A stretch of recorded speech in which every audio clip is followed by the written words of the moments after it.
Good evening, everybody, and apologies for our tardiness in the beginning. You can blame it on an old-fashioned printer error. So with that, one of these days I'll get myself a tablet that works. My name is Ware Harmon. I'm the Executive Director of Town Hall Seattle.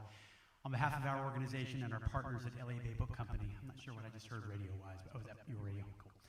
At LA Bay Book Company, it's a pleasure to welcome you to tonight's appearance by Peter Robison in conversation with Dominic Gates. As we get underway, I want to acknowledge that our institution stands on the unceded traditional territory of the Coast Salish people, and particularly the Duwamish. We thank them for our continuing use of the natural resources of their ancestral homeland. We're very glad you've joined us tonight, whether it's from your homes or from right here in our very cozy reading room at Town Hall. The presentation will run around 60 minutes, including Q&A, to allow viewers at home the opportunity to submit questions as well. As absurd as this may seem to those of you seated in the room, we're going to ask you to use our web platform for Q&A, and that way they're all collected into one place, and Peter can pose questions through, and Dominic can pose questions through that. And that URL is meet.ps/Robison. You can also scan the QR code with your QR reader right now, and if you're at home, that should be appearing on your chat field as well. Like I say, we'll drop the link in the chat, and there are no guarantees that we'll be able to address every question, but we'll try to get to as many as we can. For those at home who'd like to view the program using closed captioning, click the CC button in the bottom right corner of the video player.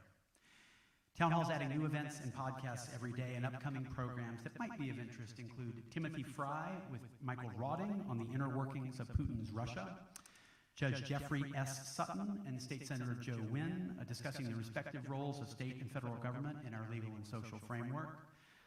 Former UW Public Health Dean Howard Frumkin on the new science linking our personal well-being to that of the planet. Visit our website to join our email list and get the latest updates as more programs are added throughout the season. Town Hall's work is made possible through your support and the support of our sponsors. This program, rather strangely, is presented through our Arts and Culture series, which is supported by For Culture, Arts Fund, and the Washington State Arts Commission. But as you've likely heard by now hundreds of times, if you're a member of this place, Town Hall is at heart a member-supported organization, and I want to thank all of our members joining us tonight, whether at home or here in the building. If you share in Town Hall's goal of a community energized and empowered through discussions of politics, science, and culture, please consider supporting us by becoming a member yourself. Finally, if you want to learn more about tonight's topic, I hope you'll do so by purchasing Peter's book from the LA Bay Book Company. Use the link in the chat, or if you're here with us, just visit their table on the way out. And with all of that, since joining Bloomberg in 1995, Peter Robison has served as a London correspondent, Seattle bureau chief, and a feature writer for Bloomberg Business Week. He is a recipient of the Gerald Loeb Award, the Malcolm Forbes Award, and 4 Best in Business Awards from the Society for Advanced Business Business Editing and Writing. A native of St. Paul, Minnesota, with an honors degree in history from Stanford, he lives in Seattle with his wife and 2 children. A former math teacher, previously a contributor to Forkner and the Industry Standard, now a Pulitzer Prize winner, Dominic Gates covers the aerospace industry for the Seattle Times. He's had this beat since 2003. They're here tonight to discuss Peter's book, Flying Blind, the 737 MAX tragedy and the fall of Boeing. Please join me in welcoming Dominic Gates and Peter Robison.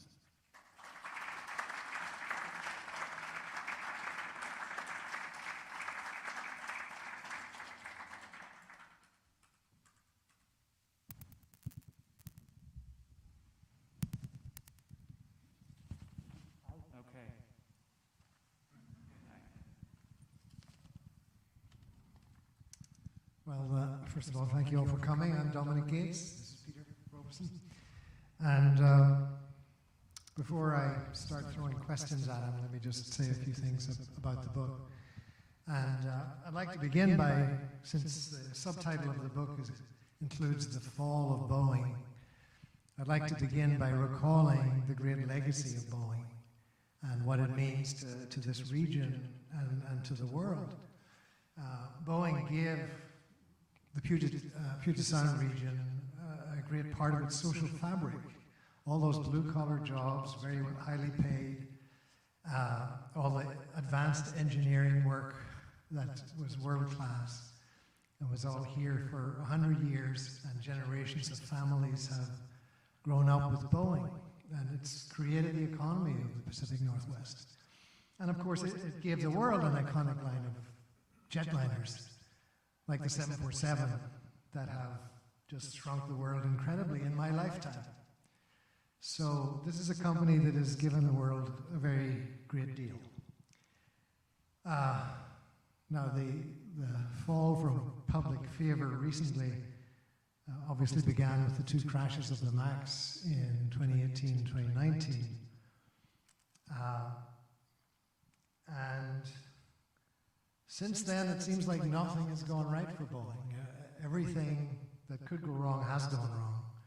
And right now, the Max is back in the air, but obviously the pandemic has really hit the airline industry and Boeing. But they've got all sorts of manufacturing problems, and they're not delivering. They've delivered 14 787s in the last year. They were supposed to be delivering 14 a month. So it's definitely one of the low points in Boeing's history. And the question that this book sets out to answer is, as Peter wrote, how did a company that prided itself on its engineering prowess, that had perfectionism in its DNA, go so wildly off course? That's the question he sets out to answer, and I have to say that I think this is a great book. I think it'll become the go-to book for Boeing. What I found, I'd like to just mention three things I found very impressive about it. First of all, he really nailed the cultural shift that has happened in Boeing over the last 2 decades. And if you've ever talked to Boeing people, I'm sure there are some here, you'll often have heard that, oh, the merger with McDonnell Douglas ruined everything, ruined the culture. And that's perhaps too easy a conclusion, but he, with deep research and lots of exclusive interviews, actually maps out this cultural shift incredibly well. And it's really worth reading for that, to get a perspective on how we got here. The other thing is that he's a wonderful writer. There are so many arresting sentences in the book. I'm just going to read one of them. It refers to the airworthiness directive that the FAA issued 1 week after the Lion Air crash. And I remember reading that so well, because you know, when a plane crashes very far away, unfortunately, it often doesn't get a lot of attention here in the United States. Bad weather, poor airline, old airplane, something like that is the usual picture. Now, this was odd. This was a new plane, and the weather was perfect. But still, what had happened, nobody really knew. But a week later, Boeing issued a bulletin, and the FAA followed with an airworthiness directive. And I remember reading it, and it said, oh, there's this system that pushes the nose down if a sensor goes wrong, and telling pilots what to do if that happened. And for me, and I'm sure every aerospace reporter in the world, it was like, what? Boeing was telling us a week afterwards there's something wrong with the plane. But it wasn't, the wording of it, here's what Peter wrote. The FAA airworthiness directive was so pedestrian on its face, its neutral wording like an iPhone bug alert, but so paradoxically earth-shattering. And I feel it was. I feel that from that moment on, I, as an aerospace reporter, knew this was going to be a big investigation. We have to find out what happened here. And finally, before I go to questions, I will say that the other thing I really admire about the book is the way he's unflinching in his conclusions. He really, very succinctly, he documents it all, it's footnoted, but he very succinctly says what he means. Those of you who know Boeing will remember Jim McNerney, who was CEO for 10 years, and who really solidified this culture that was focused on the financials. And before McNerney came to Boeing, he was at 3M for 4 years. 3M is this company that makes office products, but was very famous for lots of inventions, including the Post-it note. And so Peter writes this: in just over 4 years, McNerney doubled the company's annual profits. He did it by going straight at 3M's future. Because he slashed jobs, he slashed R&D spending, And that's how he got his profits. But he destroyed the future of the company. So, terrific story, terrific history, great writing, and trenchant conclusions. That's the book. So now I'm going to give Peter his chance to talk about it with a few questions, and later on we'll come to your questions. Peter, it seems to me a company can't move past a great tragedy like this one that killed 346 people without at first admitting what it did wrong. Do you think Boeing has done so? Thank you. I want to stop and just thank you for that introduction, and it's high praise coming from you. Everyone in the room, I think, knows the esteem that Dominic has held in the aerospace industry and his coverage over the last 2 decades, really. And I will try to say what I mean as I did in the book today. So the question is, has Boeing ever really admitted fault? I think it depends on the audience. They just this month, as you reported, they admitted fault in a court filing, said that their unsafe design was the proximate cause of the crash. In other audiences, they've had a very hard time admitting fault. You saw immediately after the first crash that it was the pilots who didn't follow the checklist. It was maintenance mistakes. You saw later Dennis Muhlenberg, even after the second crash, saying that there was no technical slip or gap. Eventually, there was a mealy-mouthed, we own it, and then finally there was an I'm sorry in public. But even as recently as last year, Dave Calhoun, the current CEO, was suggesting that it was something that American pilots could have handled. So I think it's an open question as to whether Boeing has ever really, truly accepted fault. Yeah, I think publicly Boeing has said the design of Mcas, this system, this software that went wrong, that they failed to take into account the reactions of the pilots. They've said that, which to me is also pointing part of the blame at the pilots. But one thing that I've wondered about often, and I think in the book you talk about a previous generation of Boeing airplanes where somebody stands up, an engineer or a pilot stands up in a room when they're doing the design, and somebody has made a suggestion, and this guy stands up and says, "Do you want blood on the seats?" And nobody did that.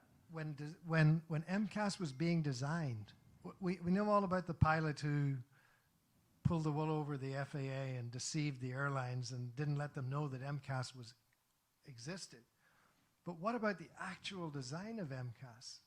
How did that get past this tremendous engineering company where you get all the engineers in a room and you get these pilots who are there to stand in for airline pilots? And at some point, somebody didn't say a single thread, a single sensor hits off the system. I don't think Boeing's ever addressed that. And I think it's a reflection of the way the checks and balances were broken down. That there is an example cited in the book on the 737 next generation where someone realized that there would be a single point failure introduced in a fuel tank design, and he stood up in a meeting and said, "How much blood do you want on the seat covers?" And that got people's attention.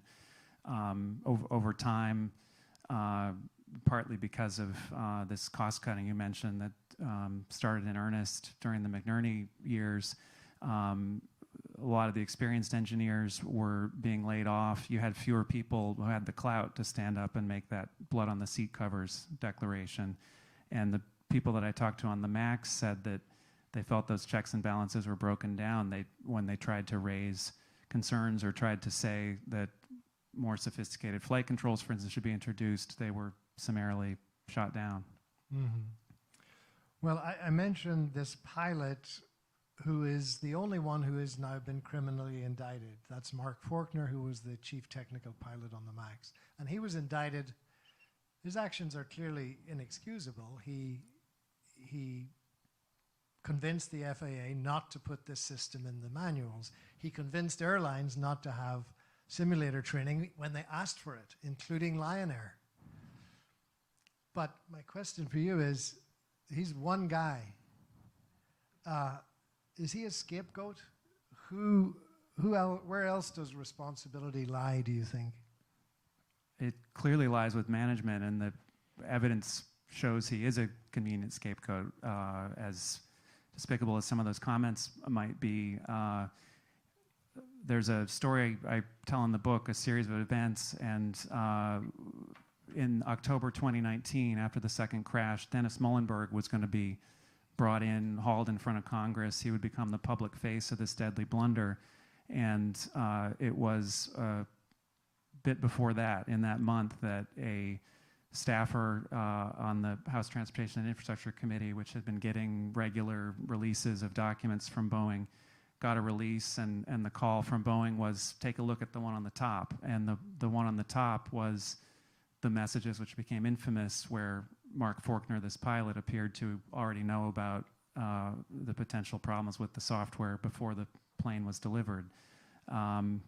During those hearings, Dennis Muhlenberg showed some distance from Mr. Forkner. He was asked about these messages. Ted Cruz sort of confronted, if you remember the scene where Ted Cruz is confronting Dennis Muhlenberg over these messages, and Dennis Muhlenberg said, we're not quite, at this point Forkner had left the company, and he said, we're not quite sure what Mr. Forkner meant. We think he was talking about a simulator in development. And my reporting shows that he had every reason to know exactly what Mr. Forkner meant, because Mr. Forkner's lawyer was paid by Boeing through Boeing's own director and officer liability insurance. So it was a bit of a double game where Boeing was holding him out as a scapegoat, as you're saying. And his deputy, Patrick Gustafson, was still at Boeing at the time. Right, And he could have. That was the other guy at the other end of the messages. Yeah, which Cruz asked him at the time, said, did you ask him? And Dennis Muhlenberg had to say no. Well, besides Boeing, your book documents a parallel decline within the FAA in terms of the oversight that that was their job. What went wrong within the FAA, do you think? Well, I tell that story through the perspective of the FAA specialists on the ground, and they had they're people who talked about their managers as being people who were just as technically skilled as them.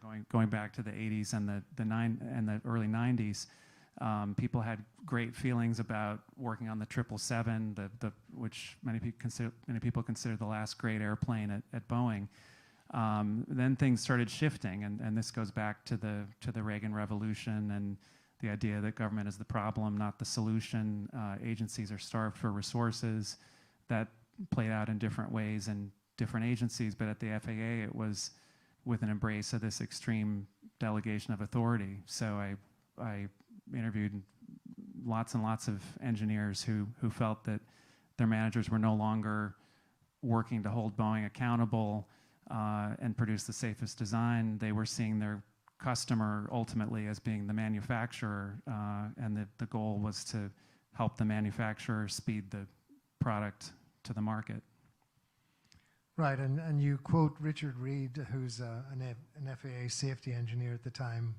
Do you remember what he said? Yeah, he had a kind of a remarkable analogy. He said at the time he was seeing what was happening, and he was seeing that his authority was diminishing, and he saw it as Congress, which had intentionally dumbed down the agency, and he thought of himself as like Forrest Gump, and he imagined what he would say if anyone hauled him in front of Congress to say, why did you certify this plane so quickly? And he thought he'd say, just like Forrest Gump when he put his rifle together so fast, he'd say, because you told me to, Congressman.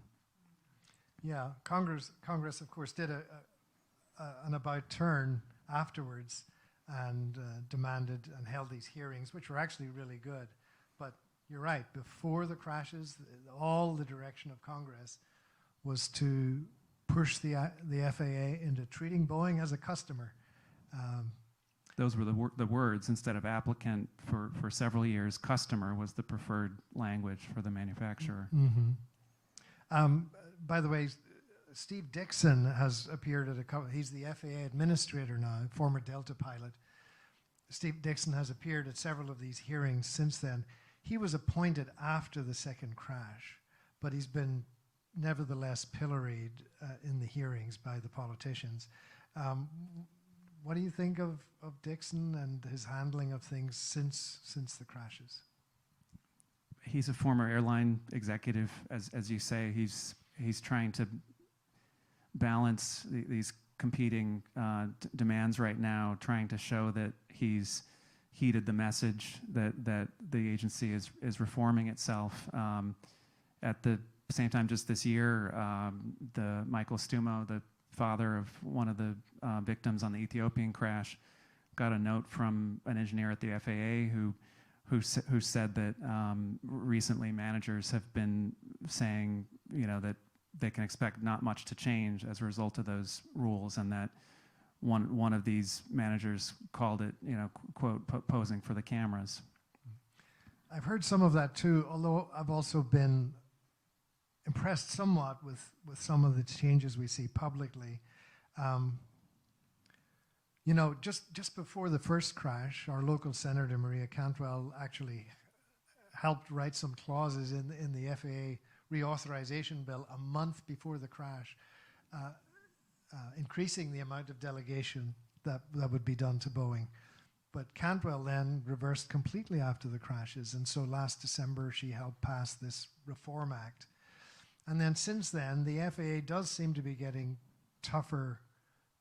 They've delayed certification of the 777X quite a lot. It's going to take 4 years. It took 1 year from first flight to certification of the 777, in fact 10 months. And now it's going to be 44 months for the new version of the 777X. So they have got tougher, and I've written several stories about how they're tightening up a little bit. But I wonder, do you think it's gone far enough with the FAA? Is it really going to change? I think time will tell. I think it will depend on whether the cultural shift truly takes hold. I think you reported recently that the FAA was concerned about the experience level of the people that Boeing was appointing as deputies who are meant to represent the FAA. There's a brain drain that's taken place over a generation, really, that has to be addressed on both sides. Right. Well, let's step back from the MAX just a moment and go back to that cultural shift that I talked about at the beginning. Lots of people, as I said, blame the McDonnell-Douglas merger, which was 1997, for this change in the culture of Boeing. But that began with Phil Condit, who was the CEO at the time. And Phil Condit is the guy who moved the headquarters to Chicago from here. You write in the book that Condit was drawn to the bold vision of capitalism presented by the corporate chieftains he admired. Now, actually, Condit was an outstanding engineer at Boeing before he became CEO. He was the top engineer in the 777, which was the last great airplane that Boeing built. What happened to Condit after he became CEO? He was a great engineer, according to the people I talked to. He would have been a great college professor. He was this constituency of shareholders was very powerful, and that became the group that he judged his own performance on. And if you remember, at the time, that was the days of Jack Welch of General Electric, which was the ultimate model for any manufacturer in the U.S. and for a company like Boeing. It was, and that meant services, that meant financial engineering, that meant finance. So Phil Condit pursued the merger with McDonnell Douglas. He pursued acquisitions. The commercial airplane company was seen as a commodity business that could take care of itself. He would move to Chicago and focus on the big strategic picture. Actually, I interviewed Condit before I worked for the Seattle Times. I did one Boeing interview, and I interviewed Condit at their leadership center in St. Louis in 2000, or the beginning of 2001, just before they announced the headquarters move. And in that interview, he talked about wanting to shift the idea of what Boeing was, that we weren't metal benders anymore. Of course, all the planes were metal at the time, but he was talking about new connections, internet connections to airplanes, beaming movies to cinemas via satellite. He wanted Boeing to be high-tech, and plane making was metal bending. Really strange. But you mentioned General Electric. The influence of GE on Boeing has been incredible. I mean, after Condit, we got Stonecipher, who came with McDonnell Douglas, and he was a GE guy, Jack Welch, acolyte. Then we had McNerney, who was almost Jack Welch's successor, but was turned down. And now we have Dave Calhoun, the current CEO, is also a GE guy. So this influence has been there for years. There's this description in the book, I'll just read it. GE was an American institution. It had pioneered inventions that dramatically improved living standards. The light bulb, the X-ray machine, the diesel-electric locomotive, the refrigerator. The people who worked in its factories and labs in river towns and industrial burgs around the country thought of themselves as family. Welch was telling investors he wouldn't flinch from the hard decisions to jettison them, whatever the human or political cost. And actually, after he took over, within the next 5 years, he laid off a quarter of the GE staff and got the nickname Neutron Jack. But this was the era of CEOs of corporate America being lionized on the cover of Fortune magazine. And Jack Welch was the absolute top of the pile. So can you talk for a little bit about how GE had such influence over corporate America generally and Boeing specifically? Yeah, I mean, at the time, he was considered, he was the model of what a CEO should look like and what he should prioritize.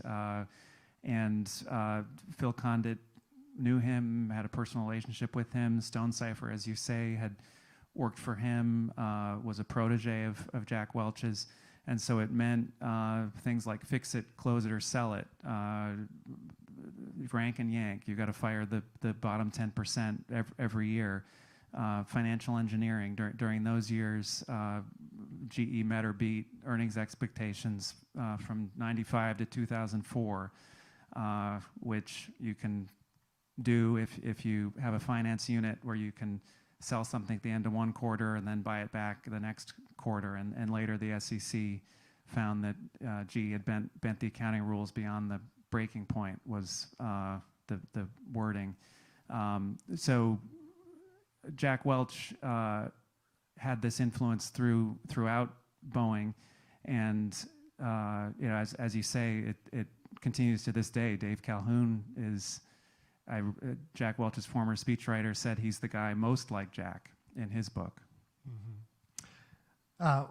We'll get back very specifically to Boeing in a moment, but one last thing, you actually broaden out the context of what has happened even broader. You cite the influence of Milton Friedman in 1970 in Reagan's America, who wrote in 1970 that a company's sole responsibility is to increase its profits. And then you had this rather arresting sentence. 2 generations later, in any prosperous American city, the unequal effects are plain. Tesla's luxury high-rises, avocado toast, and tents. It sounds like Seattle. Now, if it was some Marxist academic writing that, it'd be less startling, but it's coming from a business reporter. So it's just kind of a stunning judgment on the business world. Do you think corporate America has lost its way? I am a business reporter. It's a big question for a business reporter, but I'm a business reporter who has seen the story over time, and I've seen how it ends. When I moved to Seattle in 1998, and I was eager to meet these great engineers that Boeing was lionized in books like Built to Last and In Search of Excellence, but that was also this period of shareholder primacy. The Business Roundtable at the time declared as part of its corporate governance statement that the first duty of any company is to shareholders, and that'll, as long as you take care of profits, employees, communities, customers, they can take care of themselves. And Phil Condit was a chairman of the Business Roundtable. And more recently, you're seeing that shift. The Business Roundtable is recognizing that companies have duties to all stakeholders. Yeah. I think one of the saddest things is that one stakeholder group that really lost out at Boeing is the employees. McNerney and the other CEOs were just so anti-union and just had this mentality that they could get cheaper labor somewhere else. So all the talent here, all this generations of skills, in some ways was thrown away. And the making people here feel like that meant that they lost some pride in the company. Let's get back to the specifics of Boeing. I've often heard people say, oh, Boeing should be run by an engineer. You know, the current CEO is not an engineer. But Dennis Muhlenberg was an engineer, as was Phil Condit, as we said earlier. Dennis Muhlenberg was an engineer. When he came in following McNerney, I remember being full of hope. Oh, it's an engineer taking over. And one of the first things he did was he signed a new contract with SPIA, the engineering union. They did it very quiet negotiations and came up with this new deal. And I thought, wow, that's a great sign. But in fact, otherwise, he just kept very strictly to the McNerney way. McNerney had taken him for 18 months to Chicago to be under his wing, to be groomed for the role. And I don't think he strayed at all from the sort of financial focus that McNerney had taught him. So Muhlenberg has come off very badly in the Max saga. Why do you think he failed? Since he was this energetic engineering guy, why did he fail so badly? Well, yeah, you would think that being an engineer, that engineering would have primacy in the company, and from everything I've been told, you know, that Dennis Muhlenberg is a great program manager. He's detail oriented. He is driven. He rides his bicycle 140 miles a week. But it could be that the skills you need in a crisis like the Max are not those of an engineer. You need someone with broad judgment about what to do after something like that. In a lot of ways, people describe Bill Allen, who was a lawyer, as being the best CEO in Boeing's history, and he was someone who wrote notes to himself like, don't talk too much, let others talk, you know, be considerate of, you know, make a sincere effort to understand labor's viewpoint. That hasn't been happening at Boeing. There's a story that I tell in the book about a crash that took place of a 747 in 1985 in Japan, and it crashed into the side of the mountain. The vertical fin had ruptured, and within a month, Boeing came out and said it was our fault, that there had been a bad repair job at a Boeing facility, and it took the Japanese authorities by complete surprise. And I've talked to people who, after the Lion Air crash, thought if Boeing had just made a similar mea culpa, and even though it's difficult to do, it's hard to admit fault, it could have diffused everything that happened afterwards. Mm-hmm. By the way, I should say that another great aspect of this book is the way Peter paints pictures of these personalities. He really gives you a lot of depth about what Muhlenberg is like as a person, his religiosity, his bike riding, and his whole intense focus. It's all there in the book, and the same for many of the other leaders. And let me ask you about another one, which is Alan Mulally. Alan Mulally, many Boeing engineers have said to me, well, if only Alan had stayed, if he'd been made CEO, then the company would have been saved. But Alan Mulally, of course, was in charge of the 787 debacle. He left just before it all fell apart. And you write about how he had become disengaged in the months and maybe half year before he left. And by the way, there's also news in the book that you will not have read anywhere else. You also reveal a more sordid reason why Mullally was not elevated to the CEO. So tell us about Mullally. As you say, he's a revered figure at Boeing. He is the person who brought the 777 home to great success. He really popularized the phrase working together at Boeing, and this idea that you really need to over-communicate, that he had a phrase that was the problem with communication is the illusion that it happened.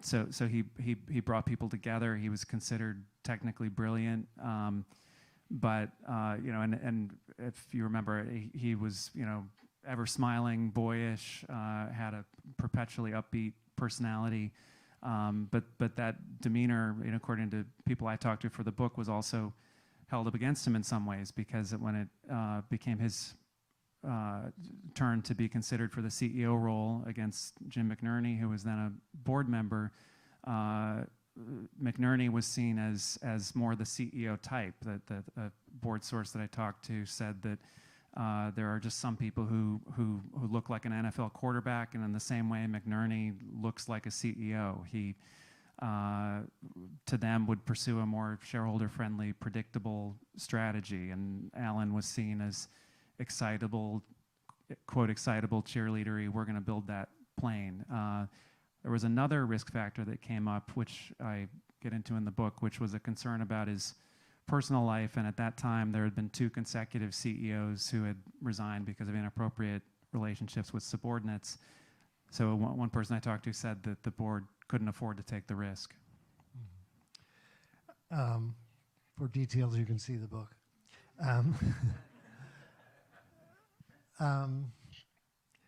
At this point, let me ask, some of your sources, as in many of my stories, have to be anonymous because Boeing employees cannot talk to me or you probably without a PR person beside them, or they lose their jobs.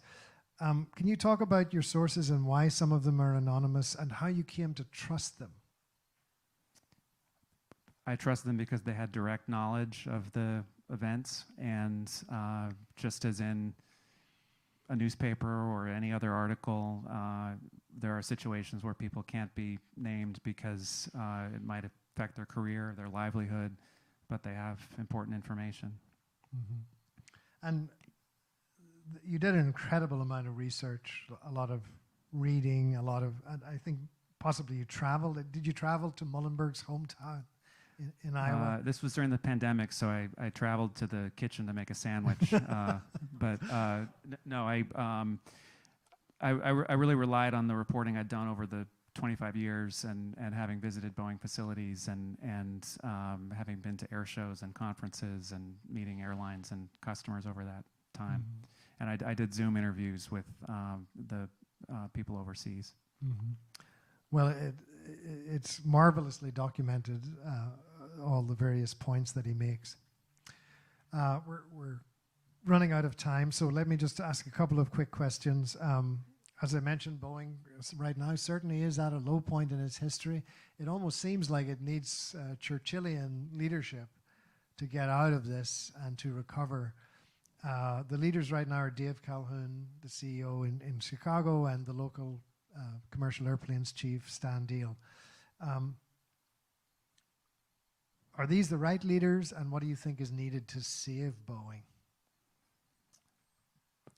I spent a lot of time reading about Boeing over the last 2 years, and really over the last 25 years, as I said. And the theme that struck me is that investing in the product, Bill Boeing said, let no improvement in flying pass us by, ultimately succeeds. That, planes like the 747, the 707, the 737 even were not seen as sure bets at the time, but when the investments were made, ultimately there was a payoff.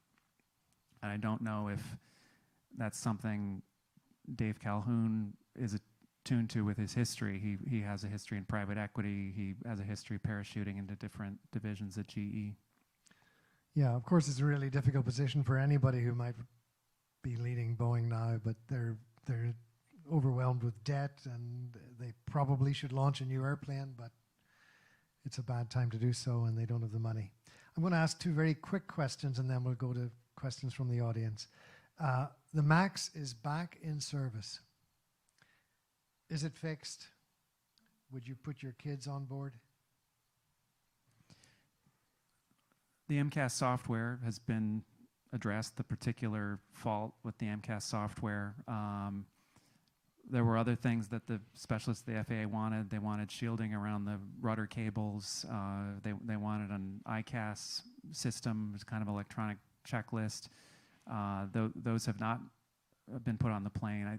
I think the statistic I saw was last year was one in every 3.7 million flights had a fatal crash, and the MAX has had 200,000 or more than 200,000 at this point. So I'm going to wait for more evidence for my kids. You're not going to fly on it? I don't have to fly anywhere now. Okay. Well, one last question. We talked about GE, and you've all probably heard the news recently that basically the house that Jack built has collapsed. The whole edifice of GE is they're breaking up. So other companies are because of that are thinking along the same lines. Toshiba in Japan is doing the same. Do you think it's possible, and would it be a good idea for Boeing to break up into its commercial and defense units again, undo the merger, and perhaps move back the headquarters to Seattle? It seems really appealing because it would turn back the clock. Pre-97, Boeing was at a high point. It had 2/3 of the market. The thing about being a combined commercial and military company is that you get so much synergy. I think a breakup of Boeing could also potentially have other effects. You might be tempted to take the stable military and government contracts, put those in the clean co, and then put the debt, the pension obligations in the riskier commercial airplane business. So ideally for Boeing, it would come out of this and be a combined, stable company. Mm-hmm. It's certainly an idea that I've heard, including from some senior Boeing executives in the past, not current ones. Okay, it's time for audience questions, and I've got a little iPad here to go through, so let me see what we can do.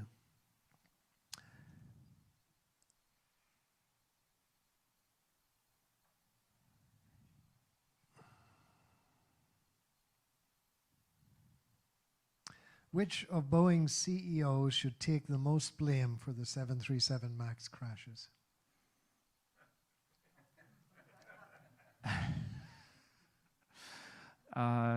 Dennis Muhlenberg is the one who was at the helm at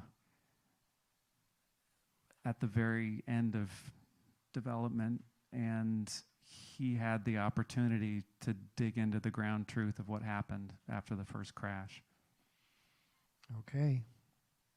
Does Boeing have something to learn from Airbus at this point, given the problems with the MAX and the new Dreamliner manufacturing issues?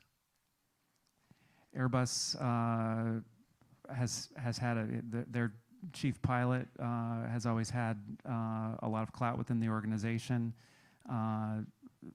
I think Boeing does have some things to learn from Airbus. One thing that I learned in reporting the book is that there's a stereotype that Europe, with its strict labor regulations, is at a disadvantage to Boeing. That became an advantage in some ways to Boeing because it had to train its workforce. It had to rely on a highly skilled workforce. So that's one difference.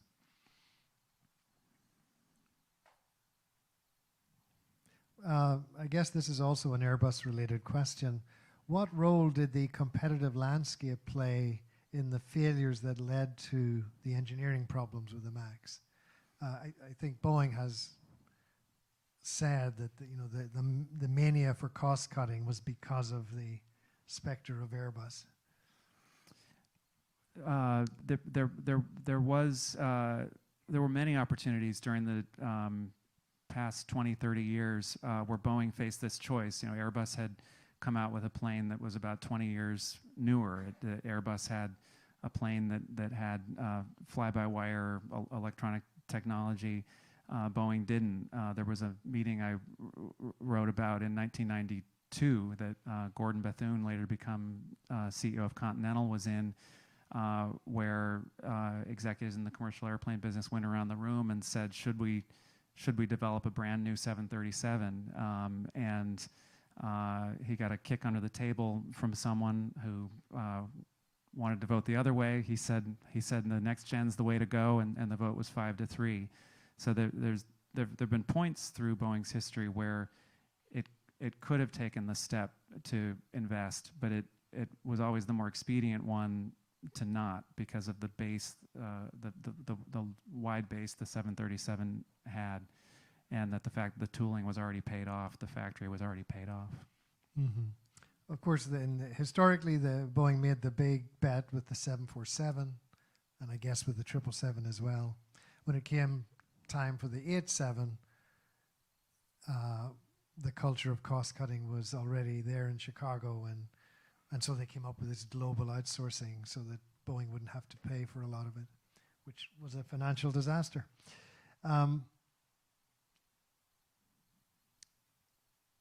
What are the main lessons of the Max tragedy? The main lesson, as I see it, is to listen to what your employees are telling you.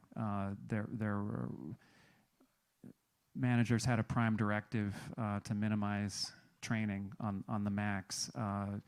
There were points in Boeing's history when there was also a wish to minimize training, but there was an understanding that was, if that was permissible by the design, if we could design a way to make that ethically possible, I think the dictates of management overrode what people on the ground were saying.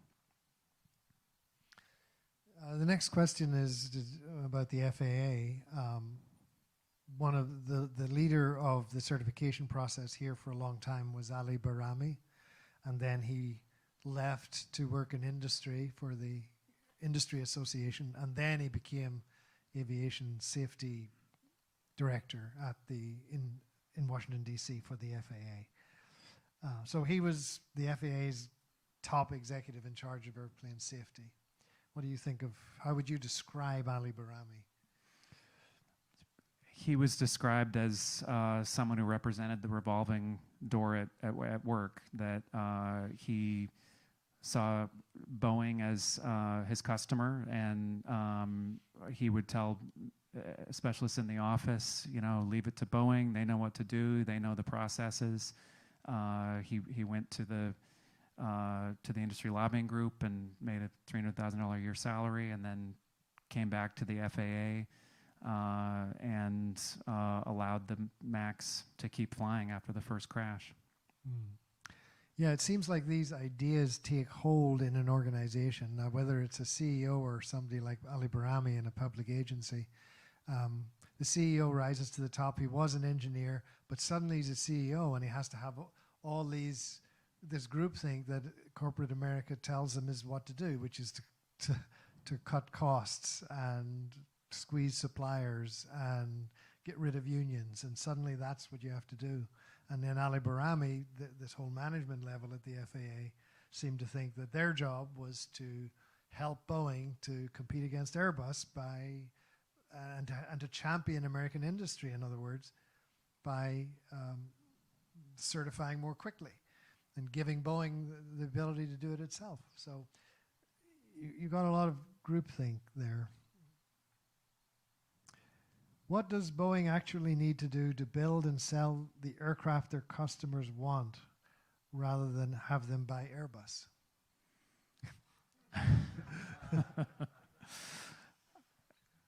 Well, what Boeing did at the time of its last great airplane, the 777, was to come up with a gang of 8 of customers who told it what they wanted. So listen to customers. Right. Didn't they write down on a napkin or something what what we're going to do. We're going to have a plane that, what was it? Right, it was yeah, we're going to have a plane that from the beginning, everything, we deliver it and everything works, and it was in very plain language on a napkin. Mm-hmm.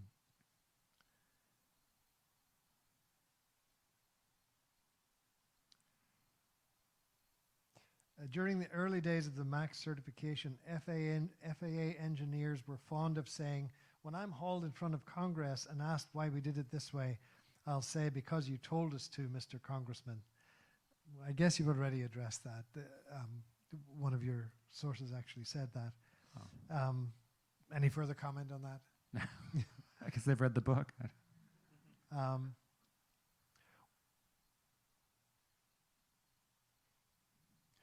Peter, in the excerpt of your book, I guess they mean the piece that was published in Bloomberg Business Week this week. In the excerpt, you released a huge segment focused on explicit racism within the company. Why do you think the previous public investigations of the MAX failed to bring this culture to light? I'm not sure what that's referring to. Maybe the view of the foreign pilots in Indonesia and so on. Is that what that's getting at?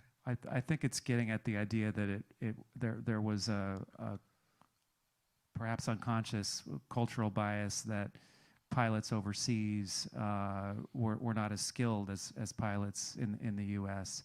And I looked at that. That's a part of the book that looks at the response after the first crash. I talked to Paul Naroji is a man who lost 5 family members, his wife, his 3 children, his mother-in-law in the crash in Ethiopia. And what he said was that he felt that if the first crash had taken place in the US or the UK or Canada, where lives matter more than other places, his family would not have died. That, you know, after the first crash, they were seen as quote, mere Indonesians.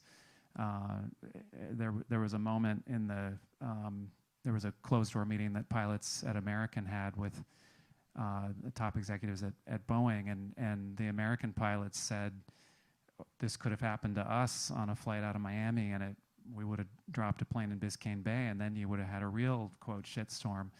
And the American pilot said, I think you know what I mean. And the Boeing executive answered, I do.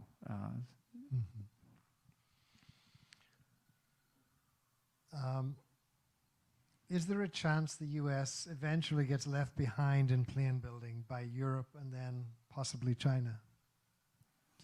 There is, although it's been such a strong duopoly for so many years. There are many analysts who are skeptical of another airplane builder, including China, entering the market. China does have the advantage of having a huge market. The MAX is not flying in China yet, and it also has the advantage of having loaned a lot of money to a lot of countries that can buy airplanes.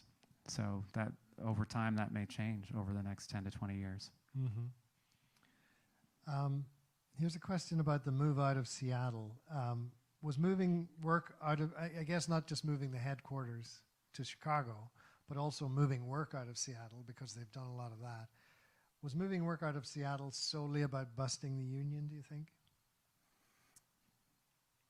It was, I think that the CFO at one point said it was to move to more cost-effective areas to move to more cost-effective areas. I think there were moments where, you know, moving the flight simulators to Miami, to the pilots who experienced that did feel like a move to bust their union, because it happened right in the middle of contract talks. Yeah, and I think the choice of South Carolina in 2009 was directly triggered by the machinist strike in 2008. Right. That enraged McNerney. He wasn't going to put it in Washington State after that. Though it's pretty extraordinary that after we gave all the tax breaks, we now don't have the 87 built here at all. It's all in South Carolina now.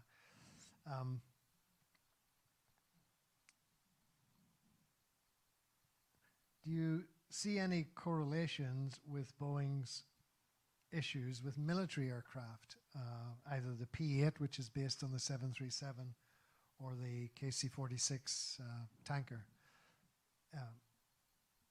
I guess the question must be any correlations with the MAX problems in those airplanes? The evidence is showing that it is a widespread cultural problem, that the diminishing the focus on engineering has happened across the company. Mm-hmm. Well, I don't know if I got a clear answer to this earlier, but so I'll ask it again.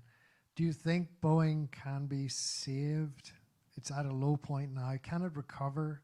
Can it recover its glory? Can it recover equality with Airbus?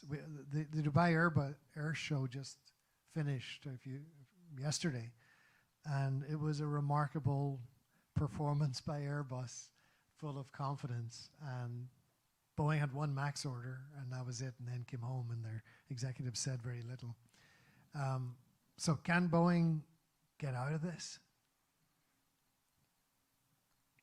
I think with investments, it can. It's at a very low point, especially in the narrow body market, where it's basically a reversal of where it was 20 years ago. It was 2/3 Boeing, now it's 2/3 Airbus. In some parts of the market, it's with the A321, it's got a 5-to-1 gap. So it would take a very focused effort. That's the best way of putting it. Well, I think people in this region can only hope that that will happen. Should Boeing rename the MAX? I thought it's the 737-8, right? I still call it the MAX. That's a marketing question. Yeah. Well, Boeing isn't officially renaming it, and I think it would be pretty pointless. But some airlines are leaving the MAX out if you climb on board some of them. I think we're almost out of questions or out of time. And let me see, I'll ask one more.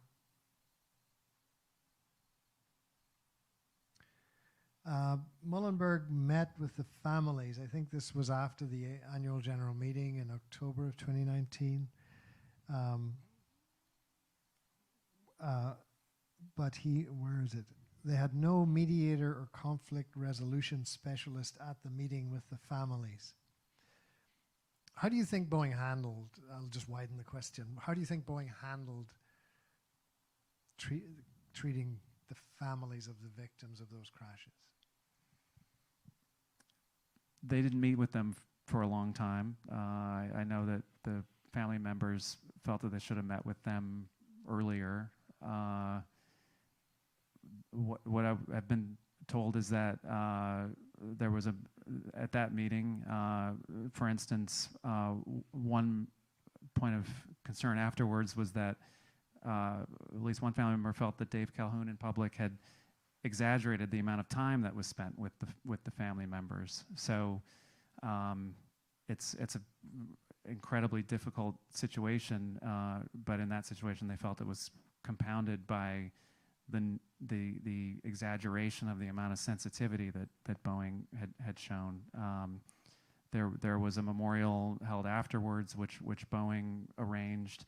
That was held in Ethiopia, and to some of the family members I talked to, they felt as if it was a commemoration of the BP oil spill staged by BP. There was at one point one of the top Boeing, there was concern that Boeing would be at the service at all, and one of the top Boeing executives answered, "Well, if we're paying for it, we'll be there," which again was felt as insensitive. So those are some of the things I cover in the book. Yeah, and actually, let me just ask one final question, kind of related to, this is how Boeing communicated with those families. What do you think of Boeing's communication with us now and the world? I mean, the CEO hasn't given interviews publicly except to CNBC or people like Jim Cramer who are going to say you're wonderful. They don't talk to me, they don't talk to the press. They don't even let me ask questions at the earnings calls anymore. Not just me, no press. No press questions. It seems like they've really clamped down, and the excuse they've given is, oh, well, we're waiting till the regulators give the okay to the MACs. We don't want to get in the way. But everybody's done it now except for the Chinese, basically. And I'm just kind of mystified by the communication strategy of the company at the moment. It's something I've never seen. It's, I think, almost unheard of for a company to not give regular press interviews. I think the reason is that they don't want him to put his foot in his mouth. There was I'm sure you saw the shareholder suit. The judge in that suit said that Dave Calhoun had lied in public about the board having met immediately after soon after the Lion Air crash. Had each of his public representations was false. So I think it's a shell shock from the backlash. All right. Well, look, I'm going to leave it there. And first of all, Peter's book, I think it's available on widely at the end of this month, November 30th. But Elliott Bay Bookstore has it right now, and it's out in the hall. The Seattle Times will run an excerpt in the Pacific Northwest magazine on Sunday, December 12th. But don't let that stop you from buying the book. I highly recommend it. Anybody who's interested in Boeing should read it. And thank you very much for coming. Thank you.